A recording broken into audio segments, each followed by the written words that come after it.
Pumalag si Baguio City Mayor Benjamin Magalong sa mga alegasyong pinagtatakpan niya ang umano'y multi-billion kickback sa rock netting scam sa Cordillera. Ang pasimuno daw kasi sa proyekto, mga kaalyado ni FPRRD. Narito ang agenda report ni Dobby de Guzman.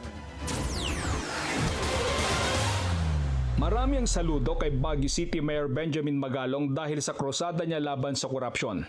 Pero meron ding mga tinatabangan. Ang kanilang hirit at tanong ay kagaya rin ng banat ni dating Senador Antonio Trillanes. Nananahimik daw si Mayor Magalong tungkol sa 36 billion peso rock netting scam sa Cordillera dahil Duterte supporter ang mga congressman na nasa likod ng proyekto. I was never silent. Alam ng mga tao yan. Alam ng mga tao yan sa Baguio. Consistently, binabanggit ko yan, issue na yan na rock netting. Ayon pa kay Mayor Magalong, mula noong 2019, nag-ingay na raw siya tungkol sa rock netting scam.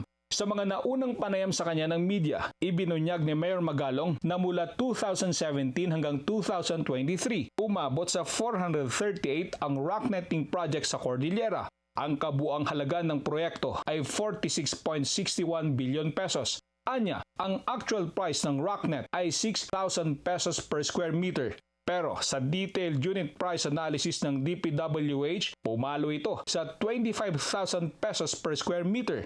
Tumataginting na 28 billion pesos ang napunta umano sa kickback. Depensa ni Mayor Magalong, hindi muna siya nagbanggit ng pangalan dahil hindi pa tapos ang isinasagawang investigasyon. Dito sa rock netting na to, halos tapos na rin yung kinoconsolidate na lang namin yung case folders or prepare na lang namin yung case folders. And one of the biggest supplier of that mga iba't ibang mga materyales na ginamit. Basically, almost 90% ng mga materyales na ginamit dito sa Cordillera came from one source, supplier, Earthyard. And again, Earthyard, Congressman Eric Yap is closely associated with Earthyard. Tumangging magbigay ng komento si Benguet Congressman Eric Yap tungkol sa pahayag ni Mayor Magalong. Hindi rin sumasagot ang DPWH Cordillera. Sa isinagawang inspeksyon ni PBBM sa Benguet, sinabi niyang kilala niya ang supplier ng rock netting sa Benguet. Pero hanggang ngayon ay wala pang natutukoy na supplier ang Pangulo. May hirit naman si Mayor Magalong kay Senator Trillanes. Meron naman kaming honor code. That does not cheat, steal, or lie. Siguro i-review na lang nila yun. Wala pang sagot si Trillanes tungkol dito. Para sa agenda, Dobby de Guzman, Bilyonaryo News Channel, Baguio City.